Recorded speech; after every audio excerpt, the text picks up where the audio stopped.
Hello students, today நம்ம organizational behavior subjectல importance of organizational behavior அப்படினா என்ன அப்படினு பார்க்க போறோம். organizational behavior உடைய முக்கியத்துவம் என்ன? ஏன் ஒரு organizationல இருக்கிறவங்க ஓபியை பற்றி தெரிஞ்சுக்கணும், அதோட முக்கியத்துவம் என்ன? இம்பார்ட்டன்ஸ்னாலும் நீட்ஸ்னாலும் இதே தான் நீங்கள் எழுதணும். இதே ஆன்சர் நீங்கள் ரைட் பண்ணலாம். இம்பார்ட்டன்ஸ்னாலும் நீட்னாலும் ஒன்று தான். ஸோ ஒரு ஆர்கனைசேஷனோட பிஹேவியரை பற்றி ஸ்டடி பண்ண வேண்டியது ஒரு ஆர்கனைசேஷனில் இருக்கிற எம்ப்ளாயர் அண்டு எம்ப்ளாயியோட கடமை. அப்போ தான் அந்த ஆர்கனைசேஷன் நல்லபடியாக பாசிட்டிவாக ரன் ஆகும். ஆர்கனைசேஷனோட ஒவ்வொரு கோலும் அச்சீவ் ஆகும். இது பார்ட் 1 வீடியோ. இந்த வீடியோவில் நான் 2 டாபிக் பற்றி எக்ஸ்பிளைன் பண்ணியிருக்கேன். அடுத்தடுத்த வீடியோவில் இம்பார்ட்டன்ஸோட அடுத்தடுத்த ஹெட்டிங்ஸ் பற்றி பார்க்கலாம். ஃபஸ்ட்டு பார்த்தீங்க அப்படின்னா இம்பார்ட்டன்ஸ் ஆஃப் ஆர்கனைசேஷனல் பிஹேவியரில் improved employee performance. Organisational behaviour அப்படின்னு என்னென்னா அந்த ஆர்கனைசேஷனில் ஒர்க் பண்ணுற எம்ப்ளாயீஸை பற்றி தெரிஞ்சுக்கிறது. அவங்களோட பிஹேவியர் எப்படி இருக்குது, அவங்களோட பிஹேவியர் எப்படி இருந்தால் ஆர்கனைசேஷனுடைய கோல் அச்சீவ் ஆகும், எப்படி இருக்கக்கூடாது, அப்போது நெகட்டிவாக இருந்தால் அது எப்படியெல்லாம் சரி பண்ணலாம், அதுக்கு இம்பார்ட்டன்ஸ் ஆஃப் ஆர்கனைசேஷனல் பிஹேவியர் அப்படிங்கிறது எவ்வளோ ஒரு முக்கியத்துவம் வாய்ந்ததாக இருக்குது.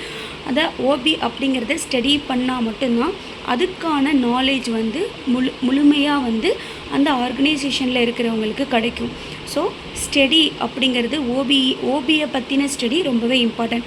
First one, improved employee performance.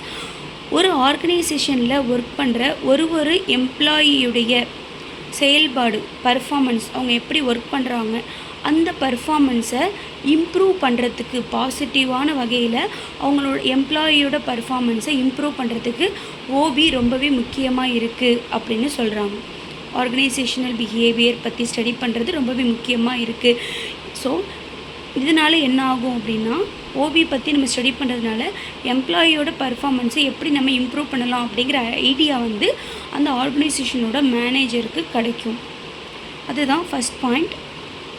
Organisational பிஹேவியரை பற்றி ஸ்டடி பண்ணுறது மூலயமா ஒரு மேனேஜருக்கு, அந்த ஆர்கனைசேஷனில் இருக்கிற அந்த லீடருக்கு என்ன ஒரு ஐடியா வரும் அப்படின்னா, எப்படிலாம் நம்மக்கிட்ட ஒர்க் பண்ணுற எம்ப்ளாயியை பாசிட்டிவாக மோட்டிவேட் பண்ணலாம், அவங்கள என்கரேஜ் பண்ணலாம். ஸோ எப்படி எந்த வகையில் அவங்கள மோட்டிவேட் பண்ணால் அவங்க நல்லா ஒர்க் பண்ணுவாங்க அப்படிங்கிறது அவங்களுக்கு தெரிய வரும். நெக்ஸ்ட்டு பார்த்திங்கன்னா கிரியேட் பாசிட்டிவ் ஒர்க் என்வைரன்மெண்ட். அந்த எம்ப்ளாயீஸ் ஒர்க் பண்ணுற அந்த என்வைரன்மெண்ட், அந்த ஆர்கனைசேஷன் பிளேஸ் இருக்குது பார்த்திங்களா, அதை பாசிட்டிவாக அவங்களோட மைண்ட் எல்லாமே பீஸ்ஃபுல்லாக எந்த ஒரு ஸ்ட்ரெஸ்ஸும் இல்லாமல் ஒர்க் பண்ண வைக்கணும். எம்ப்ளாயீஸ் ஸ்ட்ரெஸ் இல்லாமல் இருந்தால் மட்டும்தான் நல்லா ஒர்க் பண்ணுவாங்க. அப்போது அந்த எம்ப்ளாயியை எப்படி நம்ம சாட்டிஸ்ஃபைடாக வச்சுக்கிறது, அப்போது அவங்களுக்கு என்ன மாதிரியான பெனிஃபிட்ஸ் கொடுக்கலாம், அவங்க நல்லா ஒர்க் பண்ணாங்கன்னா அவங்களுக்கு என்ன மானிட்டரி பெனிஃபிட்ஸ் கொடுக்கலாம், அவங்கள என்ன மாதிரி வகையில் மோட்டிவேட் பண்ணலாம், ஓரலாக மோட்டிவேட் பண்ணலாமா, இல்லை மானிட்டரி பெனிஃபிட்ஸ் கொடுக்கலாமா, போனஸ் இந்த மாதிரிலாம் கொடுக்கலாமா அப்படிங்கிறது அவங்க யோசிக்கிறதுக்கு இந்த ஓபி அப்படிங்கிறது ஒரு நாலேஜ் ப்ரொவைட் பண்ணுது மேனேஜருக்கு. நெக்ஸ்ட்டு பார்த்திங்கன்னா என்ஹான்ஸ் ஜாப் சாட்டிஸ்ஃபேக்ஷன். ஒரு எம்ப்ளாயிக்கும் அவங்க ஒர்க் பண்ணுற அந்த ஜாபில் சாட்டிஸ்ஃபேக்ஷனை இம்ப்ரூவ் பண்ணுறது. ஸோ அப்போ என்ன பண்ணலாம் அப்படின்னா அவங்களுக்கு ஒரு எம்ப்ளாயியும் அவங்க என்ன ஒர்க் பண்ணுறாங்களோ அதை பற்றின நாலேஜ் ஃபுல்லாக அவங்களுக்கு தெரியப்படுத்துறது. அவங்களுக்கு அந்த ஜாபை பற்றின நாலேஜ் இல்லாமல் ஒரு எம்ப்ளாயி ஒர்க் பண்ணாங்கன்னா அவங்களுக்கே ஒரு கன்ஃபியூஷன்ஸ் வரும். ஸோ ஸ்ட்ரெஸ் வரும், அவங்களால நல்லபடியாக எஃபெக்டிவாக அந்த ஜாபை கம்ப்ளீட் பண்ண முடியாது. பட் அவங்களுக்கு தேவையான நாலேஜை ப்ரொவைட் பண்ணி, ட்ரைனிங் எல்லாமே ப்ரொவைட் பண்ணி அவங்களுக்கு சேலரி, போனஸ், அது மாதிரி ஃப்ரீ டைம், அது மாதிரிலாம் கொடுக்குறோம் அப்படின்னா அது மூலயமா அவங்க ரொம்பவே ஜாப் சாட்டிஸ்ஃபைடாக ஃபீல் பண்ணுவாங்க.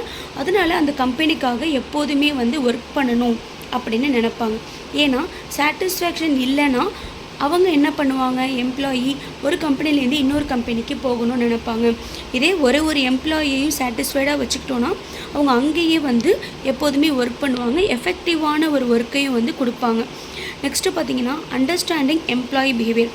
அந்த ஆர்கனைசேஷனில் ஒர்க் பண்ணுற ஒரு எம்ப்ளாயியோட பிஹேவியரை பற்றி புரிஞ்சு அண்டர்ஸ்டாண்ட் பண்ணிக்கிறது மூலயமா அந்த ஆர்கனைசேஷன் என்ன பண்ணலாம் அப்படின்னா ஒவ்வொரு ஆர்கனைசேஷனும் பர்ஃபார்மன்ஸ் மேனேஜ்மெண்ட் சிஸ்டம் அப்படிங்கிறது ஒன்று வச்சுருப்பாங்க. அந்த பர்ஃபார்மன்ஸ் மேனேஜ்மெண்ட் சிஸ்டம் அப்படின்னா என்னென்னா, ஒரு எம்ப்ளாயியை வந்து அப்பாயிண்ட் பண்ணுறதுலேருந்து அவங்களுக்கு எந்த ஒர்க்கை எந்த எம்ப்ளாயீஸ்க்கு கொடுக்கலாம், அந்த எம்ப்ளாயியை எப்படி இன்னும் மோட்டிவேட் பண்ணி நல்லா ஒர்க் பண்ண வைக்கலாம், அவங்களுக்கு என்ன மாதிரி ட்ரைனிங் கொடுத்து அவங்கள வந்து இன்னும் வந்து அவங்களோட நாலேஜை இம்ப்ரூவ் பண்ணலாம் அப்படிங்கிறது தான் வந்து இந்த பர்ஃபார்மன்ஸ் மேனேஜ்மெண்ட் சிஸ்டமோட வேலை. ஸோ அப்போ அவங்க என்ன பண்ணணும்னா, ஒரு எம்ப்ளாயியோட பிஹேவியர் எப்படி இருக்குது, அவங்கள பற்றி ஃபுல்லாக தெரிஞ்சுக்கிறது மூலயமா அவங்களோட பர்ஃபார்மன்ஸை எந்த மாதிரி வகையில் நம்ம இம்ப்ரூவ் பண்ண முடியும் அப்படிங்கிறது அவங்களால தெரிஞ்சுக்க முடியும்.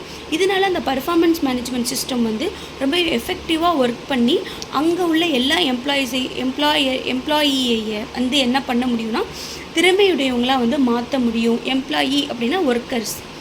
நெக்ஸ்ட்டு பார்த்திங்கன்னா, ப்ரொவைட் டார்கெட்டட் ட்ரைனிங். எல்லாருக்கும் ஒரே மாதிரி ட்ரைனிங் கொடுக்காம எந்த எம்ப்ளாய்க்கு என்ன மாதிரி ஸ்கில் கம்மியாக இருக்குது, எந்த எம்ப்ளாய்க்கு என்ன மாதிரி நாலேஜ் இம்ப்ரூவ் பண்ணிக்கணும், என்ன மாதிரி ஸ்கில் வந்து அவங்க இம்ப்ரூவ் பண்ணிக்கணும் அப்படிங்கிறத டார்கெட் பண்ணி எந்தெந்த எம்ப்ளாயீஸ்க்கு என்ன மாதிரியான ட்ரைனிங் வந்து கொடுக்கணுமோ அதை ப்ராப்பராக கொடுக்கறது மூலயமா ஒரு எம்ப்ளாயியும் அவங்களுடைய ஸ்கில்லை நாலேஜை டெவலப் பண்ணிக்க முடியும். இது மூலயமா என்ன ஆகுதுன்னா, ஒரு எம்ப்ளாயியும் அவங்கள செல்ஃப் டெவலப்மெண்ட் பண்ணிக்கிறதுக்கு இந்த அவங்களோட ஆர்கனைசேஷன் யூஸ்ஃபுல்லாக இருக்கும். அதனால் அவங்க என்ன பண்ணுவாங்கன்னா, ஒரே ஸ்டேட்டஸில் இல்லாமல் அடுத்தடுத்த ப்ரமோஷன் வாங்குறதுக்கும் சரி, இன்னும் பெரிய கம்பெனிஸ்லலாம் வந்து ஃப்யூச்சரில் பிளேஸ்மெண்ட் ஆகிறதுக்கும் வந்து அவங்களுக்கு ஒரு நல்ல ஆப்பர்ச்சுனிட்டியாக இருக்கும். அதனால் அவங்க அந்த ஆர்கனைசேஷனை ரொம்பவே பிலீவ் பண்ணி ஒர்க் பண்ணுவாங்க, ரொம்ப நம்பிக்கையோட ஒர்க் பண்ணுவாங்க. இதுதான் வந்து இம்ப்ரூவ்டு எம்ப்ளாயி பர்ஃபார்மன்ஸுக்கான இன்ஃபர்மேஷன். கண்டிப்பாக உங்களுக்கு இது புரிஞ்சிருக்கும் அப்படின்னு நம்புகிறேன். அடுத்த வீடியோவில் பார்ட் 2 எக்ஸ்பிளைன் பண்ணுறேன். என்ஹான்ஸ்டு ஆர்கனைசேஷனல் எஃபெக்டிவ்னஸ் பற்றி பார்க்கலாம். இது வரைக்கும் சேனல் யாராவது சப்ஸ்கிரைப் பண்ணலன்னா மறக்காமல் சப்ஸ்கிரைப் பண்ணிக்கோங்க. சேனல் நேம் ஸ்டடி ரீடர்ஸ் உங்கள் ஃப்ரெண்ட்ஸ்க்கு ஷேர் பண்ணுங்கள். வீடியோ பிடிச்சிருந்தால் லைக் பண்ணுங்கள், மறக்காமல் கமெண்ட் பண்ணுங்கள். அடுத்த வீடியோவில் நம்ம part 2 importance of organisational behaviour பற்றி பார்க்கலாம். தேங்க்ஸ் ஃபார் வாட்சிங்.